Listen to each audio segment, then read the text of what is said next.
Halo rekan-rekan semua, berjumpa kembali dengan saya Lili. Pada sesi kali ini kita akan membahas mengenai transportasi bagian 1 yang meliputi metode solusi awal dalam model transportasi. Nah, apa sih pemodelan transportasi? Ini merupakan suatu prosedur berulang untuk menyelesaikan masalah yang melibatkan meminimalkan biaya pengiriman produk dari serangkaian sumber ke serangkaian tujuan. Tapi apa sih itu sumber? Nah, sumber di sini atau titik asal bisa berupa pabrik, gudang, agen persewaan mobil, atau tempat lain dari mana barang dikirim. Kemudian tujuannya. Nah, tujuannya adalah tempat yang menerima barang.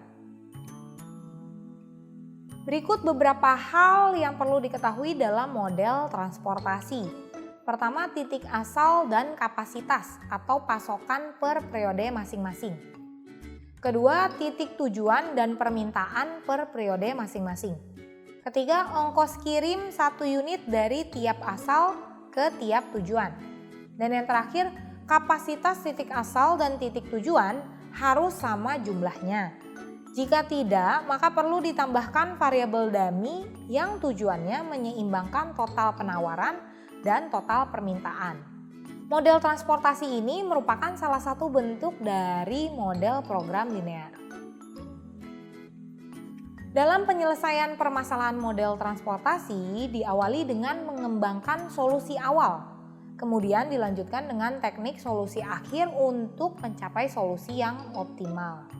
Pertama, kita akan membahas solusi awal yang terbagi menjadi metode Northwest Corner dan intuitive lowest cost. Metode Northwest Corner atau aturan sudut barat laut adalah sebuah prosedur dalam model transportasi yang dimulai dari sel kiri atas tabel atau sudut barat laut dan mengalokasikan unit secara sistematis untuk pengiriman rute. Untuk lebih jelasnya, mari kita langsung membahas contoh soal berikut. Pertama, buatlah matriks transportasi yang menunjukkan biaya dari setiap sumber ke setiap tujuan, kapasitas masing-masing sumber, dan kebutuhan dari masing-masing tujuan seperti berikut. Pastikan total dari kapasitas dan kebutuhan adalah sama. Jika berbeda, maka perlu ada dummy, variabel tambahan di mana biayanya adalah 0. Untuk metode NWC, ingat untuk selalu kita mengalokasikan dari sudut kiri atas.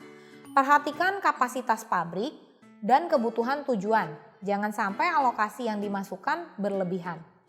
Di sini dimulai dari sel pabrik 1 Depok. Karena kapasitas pabrik 100 sedangkan kebutuhan 300 di Depok, maka kita bisa alokasikan maksimal sebanyak 100 sehingga sudah tidak bisa alokasi lagi ke Bandung dan Banten. Selanjutnya turun ke sel pabrik 2 Depok di mana kapasitas pabrik 300 dan di Depok masih tersisa kebutuhan 200. Maka alokasikan maksimal sisanya yaitu 200. Kebutuhan Depok sudah terisi penuh. Berikutnya ke sel pabrik 2 Bandung, di mana Bandung membutuhkan 200, sedangkan kapasitas pabrik 2 hanya tinggal 100, sehingga alokasikan 100. Pabrik 2 sudah habis kapasitasnya. Berikutnya lanjut ke sel pabrik 3 Bandung, di mana Bandung membutuhkan 200, namun baru terisi 100, maka alokasikan 100. Dan tersisa sel pabrik 3 Banten di mana sisa kapasitas pabrik adalah 200 dan ini juga sudah sesuai dengan kebutuhan Banten. Setelah selesai mengalokasikan, langkah selanjutnya adalah menghitung total biaya dengan alokasi yang ada. Buatlah tabel agar lebih mudah yang berisi kolom sumber, tujuan, biaya per unit, jumlah unit, dan total. Dan datanya merefer pada alokasi di matriks transportasi. Untuk total diperoleh dengan mengalikan biaya per unit dengan jumlah unit. Contohnya, 50.000 dikali 100 unit sama dengan 5 juta. Dan seterusnya.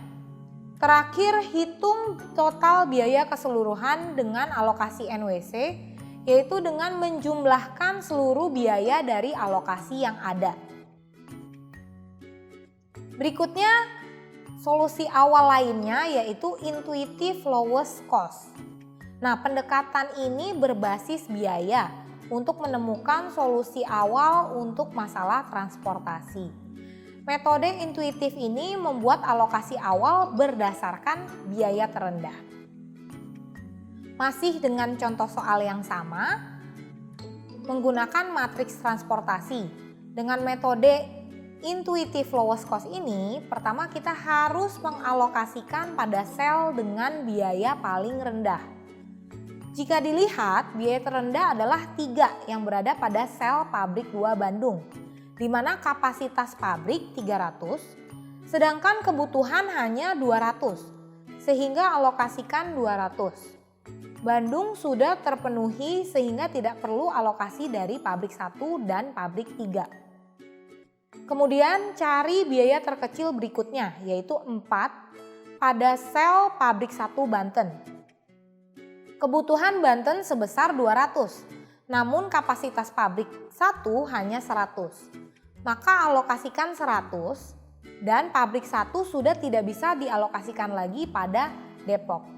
Kemudian biaya terkecil selanjutnya adalah 5 pada sel pabrik 3 Banten, di mana permintaan Banten masih kurang 100 dan kapasitas pabrik 3 sebesar 300. Maka alokasikan 100. Kebutuhan Banten sudah terpenuhi sehingga tidak memerlukan kapasitas pabrik 2. Biaya terkecil berikutnya yaitu 6 pada sel pabrik 2 Depok, di mana kapasitas pabrik 2 tersisa 100, sedangkan Depok membutuhkan 300. Maka alokasikan 100. Tersisa sel pabrik 3 Depok dengan biaya 9, di mana Depok masih membutuhkan 200 unit dan pabrik 3 memiliki sisa kapasitas sebesar 200. Alokasikan 200. Jika terdapat biaya terendah dengan nilai yang sama, maka dapat dilakukan pengujian ulang dengan kombinasi yang berbeda.